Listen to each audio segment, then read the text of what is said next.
चक्रवर्ती के बारे में एक विशेष मैं सवाल पूछ रहा हूं आपसे कि रिया चक्रवर्ती ने जो सुशांत सिंह राजपूत को लेकर के जो सीबीआई ने अपना जो कुछ भी दिया, वो रिया चक्रवर्ती के ही खिलाफ जो इन्वेस्टिगेशन चल रहा था उसका था। लेकिन अब रिया ने इस तरह से प्रचारित किया है कि अब वो पूरे प्रकरण से बाहर है। लेकिन आपका जो मूवमेंट है, मतलब जो आप मूव कर रहे हैं, उसमें रिया चक्रवर्ती तो सुशांत बाद में आ रहा है, 8 जून पहले आ रहा है रिया चक्रवर्ती का, और दिशा केस में डायरेक्टली इन्वॉल्व हो रही है। उसका क्या, कैसे आप, जो आपने कहा कि नारकोटिक्स डिपार्टमेंट का जो सर्विलेंस, क्या वही एक आधार है या और भी कुछ आधार है? इतना ख्याल में रखिए आप, ना दिशा के केस में, ना सुशांत सिंह राजपूत के केस में रिया बचने वाली नहीं है, इतना कंफर्म। और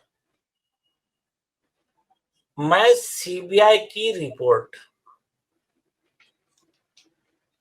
खुद रिया चक्रवर्ती का कोर्ट में दिया हुआ स्टेटमेंट, जो सुप्रीम कोर्ट में भी कंफर्म हुआ है, इन सब के आधार पे मैं कह रहा हूं रिया चक्रवर्ती ही जिम्मेदार है सुशांत सिंह के मर्डर के लिए। उसको सजा होकर रहेंगी, कोई इसमें वो कुछ भी कर ले, किसी से भी कॉम्प्रोमाइज कर ले, उसको सजा होने के लिए जितने पर्याप्त सबूत है उससे 25 गुना ज्यादा सबूत अवेलेबल है। एक और सबूत ऐसे कि जो खुद ने एडमिट किए वाले सबूत है, उसमें कोई सेकंड थॉट ही नहीं। कल जो आपका जो नोटिस मैंने देखा है, जो आपने आदित्य ठाकरे को सर्व किया है, उसके वकील को सर्व किया है, जो कल 7 बजे शाम तक जिसका रिप्लाई करना था, उसमें आपने एक जगह मेंशन किया है कि रिया चक्रवर्ती की बातचीत हो रही है दिशा सालियान से। नहीं, इसके भी आपने रिकॉर्ड दिए हैं। नहीं, शायद वो टाइपोग्राफिकल मिस्टेक है। रिया की जो चार्ट्स रिकवर हुए वो आदित्य ठाकरे के साथ के रिकवर हुए नारकोटिक्स ब्यूरो में। रिया के और दिशा के बातचीत का विषय अलग हुआ। अभी कुछ मत बोलिए उसको कुछ मत बोलिए, शांत बैठिए। अच्छा, मतलब बहुत बड़ा पर्दा उठने वाला है। नहीं, छोड़ दो ना, नया विषय लो आप, चलो आगे चलो, आगे चलो, आप अलर्ट मत कर दीजिए। अब आगे का सवाल है, ये आपके सबसे प्रिय मित्र का सवाल जरा पूछना बहुत जरूरी है। ये जो शैलेंद्र नगरकर है, 2 तारीख को गायब हो गया, 16 को मैटर आया नहीं, तो क्या आज वो शाम को पार्टी करेंगे? ये उनको पूछिए ना, आप यार, उनको पूछिए क्या छोड़ नहीं, लेकिन आपका एप्रीहेंशन क्या है? अरे छोड़ दीजिए, आप ऐसे सवाल पूछिए, ये लीगल चीजें, इसका कॉन्सिक्वेंस क्या है। अभी वो लोग पार्टी करेंगे नहीं करेंगे उस पर हमको कुछ मत पूछिए। कॉन्सिक्वेंस हम आपसे कॉन्सिक्वेंस पूछ लेते हैं, कॉन्सिक्वेंस पूछ लेते हैं। तो इनको किसको क्या करना है कर ले। तो एक कहावत है अपने इधर, 100 सुनार की 1 लोहार की।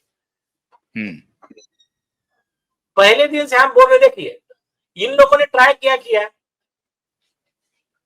ये कर ले डर जाएंगे, वो कर ले डर जाएंगे, कोई डर ही नहीं। इधर वो क्या रहा, इन्होंने क्या बोला, देखो देखो देखो एसआईटी ने क्लीन चिट दे दिया। हमने कहा कोई बात नहीं, चलो आ जाओ आर्गुमेंट के लिए। 2 जुलाई को पूरा मीडिया प्रेजेंट था कोर्ट में।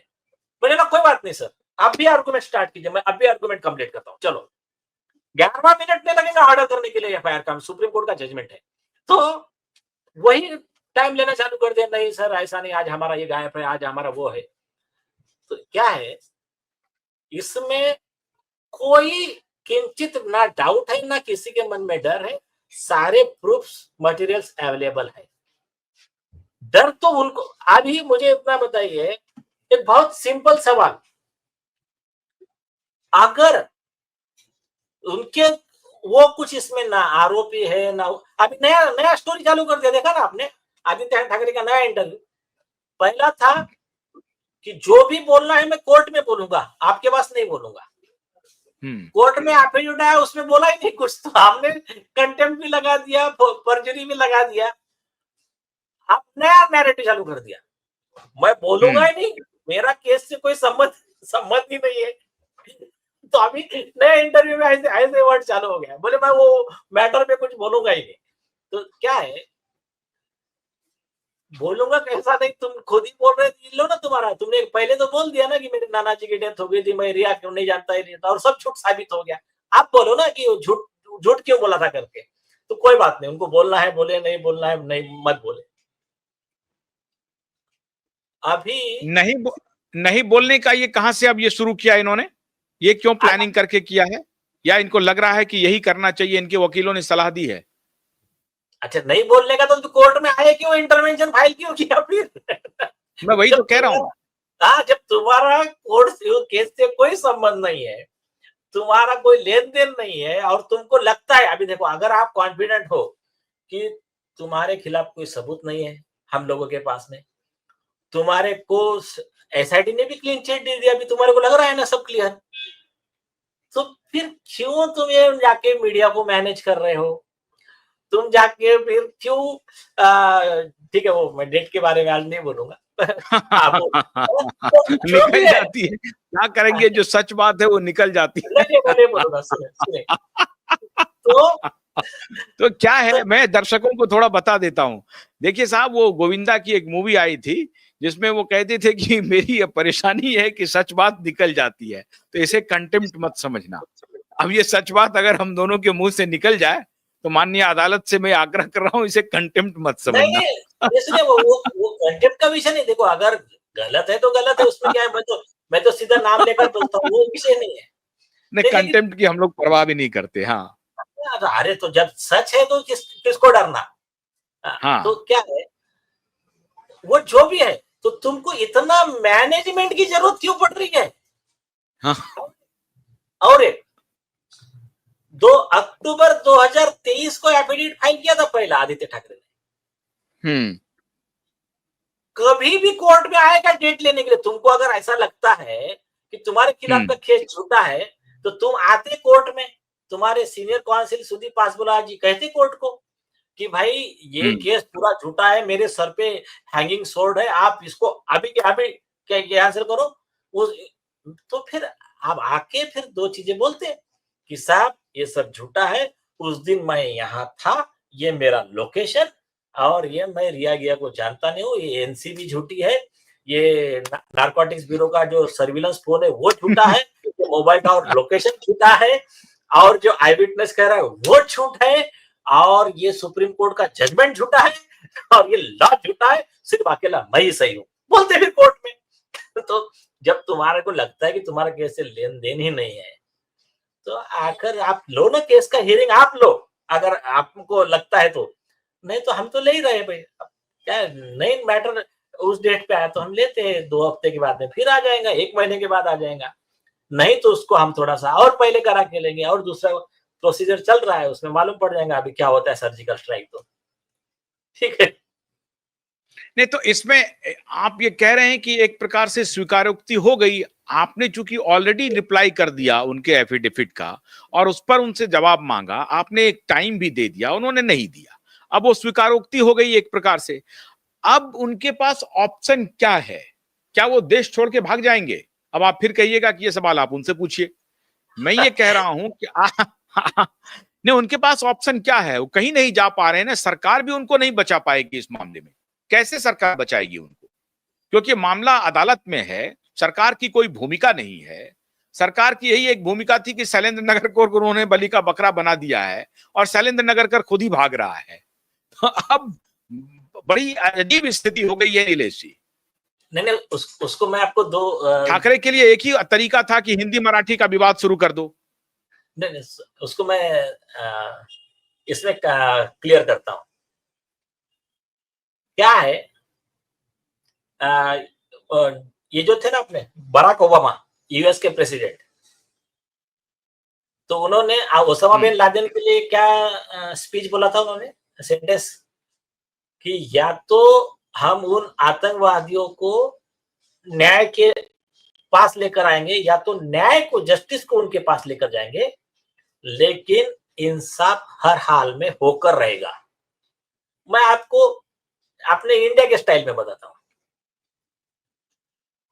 तो या जस्टिस तो को उनके द्वार कैसे ले जाएंगे? हाँ, वही तो बता रहा हूं। या तो हमारा उसके ऊपर क्या कहना था मालूम है क्या? या तो वो चक्रव्यूह में आएंगे, या तो हम चक्रव्यूह उनके पास में लेके जाएंगे। आप गौर कीजिए, हमने पहला पिटीशन फाइल किया। पहला तो पीआईएल फाइल किया नवंबर 2023 में। नवंबर नहीं, सितंबर। हाँ, सितंबर में।